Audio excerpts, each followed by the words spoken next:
সুপ্রিয় শিক্ষার্থীবৃন্দ, আশা করি তোমরা সবাই ভালো আছো।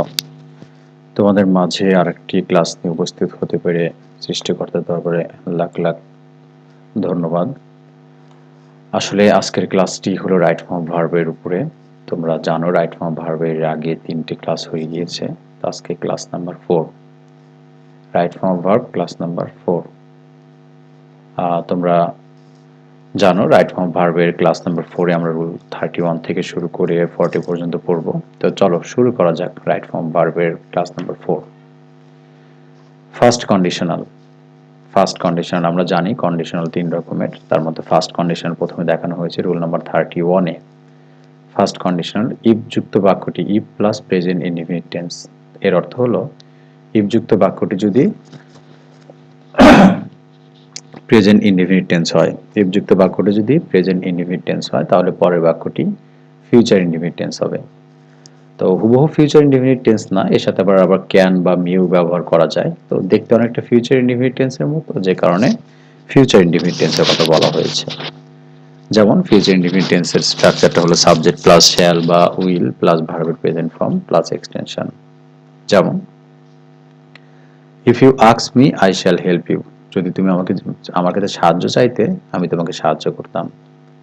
If he works hard he will shine in life. যদি সে কঠোর পরিশ্রম করে সে জীবনে উন্নতি করবে। I will go out if it rains. যদি বৃষ্টি হয় আমি বাইরে যাব।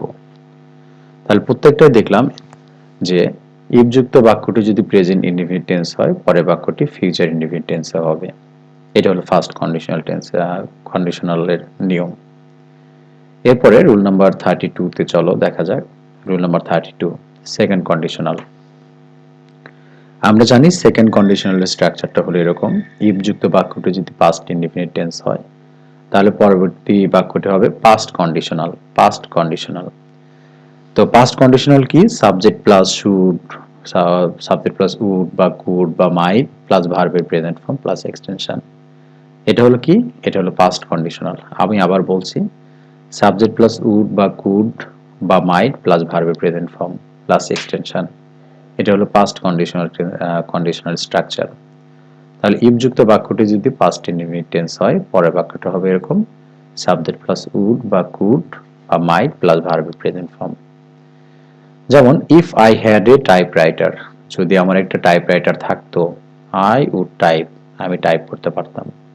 তাহলে আমরা দেখছি ইফ যুক্ত বাক্যটি পাস্ট ইনডিফিনিট টেন্স, এই জন্য পরে সাবজেক্ট প্লাস উড প্লাস ভার্বের প্রেজেন্ট ফর্ম হয়েছে। If they kill the boy they would be hanged. তারা যদি ছেলেটিকে হত্যা করত তাদেরকে ফাঁসি দেওয়া হতো।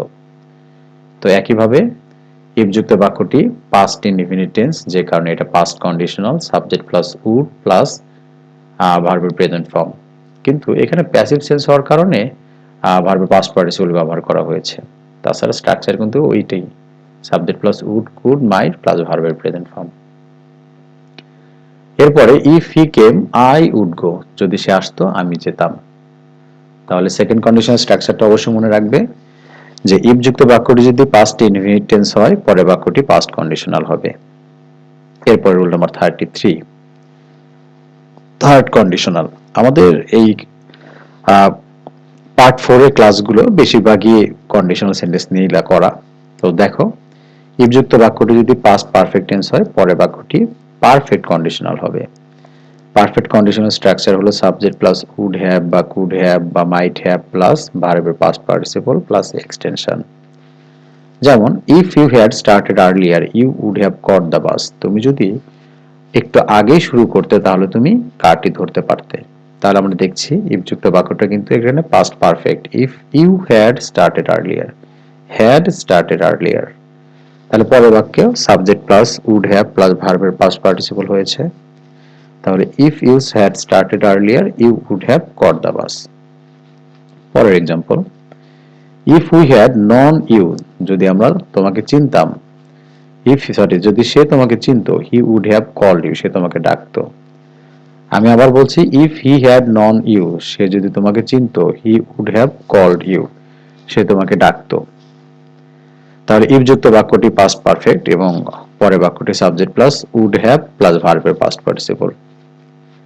এরপরে if he had worked hard, যদি সে পরিশ্রম করত, he would have shone in life, সে জীবনে উন্নতি করত। If he had worked hard past perfect, পরের বাক্যটি he would have shone in life. তাহলে আমি আবার বলছি, ইফ যুক্ত বাক্যটি যদি পাস্ট পারফেক্ট টেন্স হয় তাহলে পরের বাক্যটির স্ট্রাকচার হবে সাবজেক্ট প্লাস উড হ্যাভ বা কুড হ্যাভ বা মাইট হ্যাভ প্লাস ভার্বের past participle plus extension.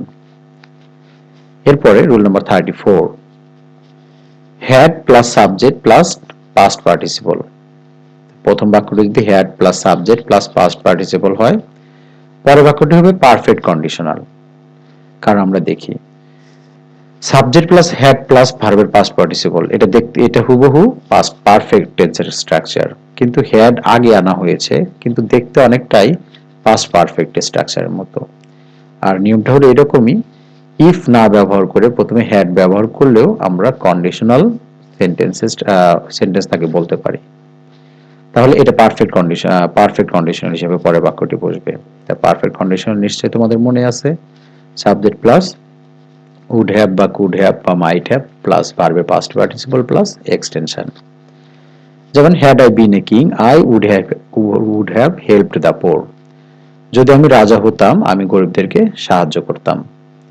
Had I been a king I would have helped the poor. এরপরে বলা হয়েছে হ্যাড আই বিন দেয়ার, যদি আমি সেখানে থাকতাম I would have given it to you, আমি তোমাকে এটা দিতাম। Had I been there I would have given it to you, আমি যদি সেখানে থাকতাম আমি তোমাদেরকে এটি দিতাম। Had I possessed vast property, আমার যদি অনেক প্রপার্টি অনেক সম্পদ থাকতো, I would have established a college, আমি একটা কলেজ প্রতিষ্ঠা করতাম। আবার বলছি had I possessed vast property, তাহলে এটা অনেকটা past perfect, I would have established a college, আমি একটা কলেজ প্রতিষ্ঠা করতাম। তাহলে হ্যাড প্লাস সাবজেক্ট প্লাস ভার্বের পাস্ট পার্টিসিপল হলে পরের বাক্যটি হবে সাবজেক্ট প্লাস উড হ্যাভ বা কুড হ্যাভ বা মাইট হ্যাভ প্লাস ভার্বের past participle plus extension. Rule number 35, if plus subject plus were. If plus subject plus were, এটা first indefinite টেন্সের স্ট্রাকচার। তো এখানে ওয়্যার ভার্বটাকে আলাদাভাবে ইন্ডিকেট করা হয়েছে। তাহলে if plus subject plus wire যদি থাকে তাহলে পরের বাক্যটি হবে পাস্ট কন্ডিশনাল। তার মানে সাবজেক্ট প্লাস উড অথবা কুড অথবা মাইট প্লাস ভার্বের প্রেজেন্ট ফর্ম প্লাস এক্সটেনশন। যেমন they would talk to you if you were their friend, তারা তোমার সাথে কথা বলতো যদি তুমি তাদের বন্ধু হতে। ইফ যুক্ত বাক্যটি পরে আছে, এটা কোনো ব্যাপার না, আগে থাক বা পরে থাক। তাহলে যদি বাক্যটি এরকম থাকতো একই হতো, if you were their friend they would talk to you, তাহলে তুমি যদি তাদের বন্ধু হতে তারা তোমার সাথে কথা বলতো। ইফ ইউ ওয়ার রিচ, তুমি যদি ধনী হতে, you could establish a hospital for the poor, তাহলে তুমি গরিবদের জন্য একটা হাসপাতাল প্রতিষ্ঠা করতে পারতে। If I were you I would not do this, আমি যদি তুমি হতাম তাহলে আমি এটা করতাম না। তার মানে সে বলেছে এটা না করতে, এটা নিষেধ করতে বলেছে। তাহলে আমরা দেখলাম ইফ যুক্ত বাক্য যদি ইফ এর পরে যে সাবজেক্ট প্লাস ওয়্যার বসে তাহলে পরের বাক্যটি হবে সাবজেক্ট প্লাস উড বা কুড বা মাইট প্লাস ভার্বের প্রেজেন্ট ফর্ম প্লাস এক্সটেনশন। এরপর rule number 36, zero conditional. Zero conditional, আমরা জানি জিরো কন্ডিশনাল হলো ইফ যুক্ত বাক্যটির যে টেন্সে হয় পরের বাক্যটি সাধারণত একই টেন্সে হয়। তার মানে ইফ যুক্ত বাক্যটি প্রেজেন্ট ইনডেফিনিট টেন্স এবং পরের বাক্যটিও প্রেজেন্ট ইনডেফিনিট টেন্সেই হয়। আর জিরো কন্ডিশন সাধারণত চিরসত্য বা বৈজ্ঞানিক সত্য এই কথাগুলো সাধারণত হয়। যেমন if people it too much, যদি লোকজন অনেক বেশি খায় দে গেট ফ্যাট, তো এই কথাটা আসলে সায়েন্টিফিক্যালি প্রুভড, যদি তুমি অনেক বেশি খাও তাহলে তুমি মোটা হয়ে যাবে। If you touch a fire, যদি তুমি আগুনে হাত দাও, ইউ গেট বার্ন, তুমি পুড়ে যাবে। তো তার মানে এটাও তো চিরসত্য বা বৈজ্ঞানিক সত্য যেটাই বলি সেটা সে অনুযায়ী ট্রু হচ্ছে। If you touch a fire you get burn, তুমি যদি ফায়ার বা আগুন স্পর্শ করো তুমি পুড়ে যাবে। If people die if they don't eat, মানুষ যদি না খায় তাহলে কি হবে, তারা মারা যাবে। তা মানুষ মারা যাবে যদি তারা না খায়, তো এটাও তো আসলে সায়েন্টিফিক্যালি ট্রু, না খেলে তো মারাই যাবে। তাহলে দেখলাম জিরো কন্ডিশনাল ইফ যুক্ত বাক্যটি প্রেজেন্ট ইনডেফিনিট টেন্স এবং পরের বাক্যটিও প্রেজেন্ট ইনডেফিনিট টেন্স হয়। এরপরে rule number 37, passive voice. Passive ভয়েসের ক্ষেত্রে সাধারণত am is are was were have been has been had been এর পরে ভার্বের পাস্ট পার্টিসিপল হয়। যেমন এই নিয়মটা আমরা ক্লাস নাম্বার 3 তেও করেছি যে passive ভয়েসে am is are was were have been has been, মানে প্যাসিভ ভয়েসের মূল কথা প্যাসিভ ভয়েসে সবসময় ভার্বের পাস্ট পার্টিসিপল হবে। যেমন the bag has been stolen, ব্যাগটিকে চুরি করা হয়েছে। the a mango is eaten, একটি আম খাওয়া হয়েছে। the work was finished, কাজটি শেষ করা হয়েছে। এই হলো প্যাসিভ ভয়েসের স্ট্রাকচার, যে passive ভয়েসে am is are was were এগুলোর পরে আসলে ভার্বের পাস্ট পার্টিসিপল করা হয়। এরপরে রুল নাম্বার 38, বাক্যের সাবজেক্ট অনুযায়ী ভার্বের পরিবর্তন হয়। সাবজেক্ট সিঙ্গুলার হলে ভার্ব সিঙ্গুলার হয়, সাবজেক্ট প্লুরাল হলে ভার্ব প্লুরাল হয়। যেমন the colour of his eyes is blue, এখানে কেন ইজ করলাম, কারণ এই বাক্যের সাবজেক্ট হলো the colour of his eyes, তার চোখগুলো রং, তার চোখগুলো কিন্তু সাবজেক্ট নয়, চোখগুলো রং সাবজেক্ট। তো রং যেহেতু সিঙ্গুলার সে কারণে সিঙ্গুলার ভার্ব ইজ হয়েছে। আবার the books have 20 chapters, books subject হলো বুকস, বইগুলো। দ্য বুকস হ্যাভ 20 চ্যাপ্টার, বইগুলোর 20টা চ্যাপ্টার রয়েছে। তাহলে দ্য বুকস যেহেতু প্লুরাল, ভার্ব প্লুরাল হ্যাভ হয়েছে। এরপরে the players in the field are strong, ফিল্ডের খেলোয়াড়েরা স্ট্রং শক্তিশালী। এখানে আসলে সাবজেক্টটা কিন্তু the players in the field, ফিল্ডের খেলোয়াড়েরা, ফিল্ডের ভিতরে খেলোয়াড়েরা। ফিল্ড কিন্তু এখানে সাবজেক্ট নয়, ফিল্ডের ভিতরে খেলোয়াড়েরা, যে কারণে এটা প্লুরাল ভার্ব আর হয়েছে। আমরা দেখলাম যে সাবজেক্ট যে যেমন হবে, যে পার্সনের হবে, যে পার্সনের হবে, আমাদের ভার্বও সেই পার্সনই হবে। এরপর rule number 39, the plus adjective দ্বারা জাতি বোঝালে, তার মানে কোনো অ্যাডজেক্টিভের আগে দা বসে সেটা দ্বারা যদি কোনো জাতি বোঝায় তাহলে সাবজেক্ট প্লুরাল হয় এবং এরপরে ভার্বও প্লুরাল হবে। যেমন the virtuous always speak the truth, গুণীরা সবসময় সত্য কথা বলে। দ্য ভার্চুয়াস জাতি বোঝানো হয়েছে, যেহেতু এটি প্লুরাল সাবজেক্ট হয়ে গিয়েছে এবং ভার্ব স্পিকও প্লুরাল হয়েছে। এরপরে দ্য পোর আর মিজারেবল, দরিদ্রতা সবসময় ভোগান্তিতে থাকে, অসহনীয় থাকে, দুর্দশায় থাকে। দ্য পোর জাতি বুঝিয়েছে, এই কারণে আরও হয়েছে। The rich are not always happy, ধনীরা সবসময় সুখী নয়। তো ধনীরা এখানে প্লুরাল সাবজেক্ট, ধনীরা জাতি, এই জন্য আর হয়েছে। তাহলে অ্যাডজেক্টিভের আগে দা বসে যদি সেটা জাতি বোঝায় তাহলে এর সাথে প্লুরাল ভার্ব হয়।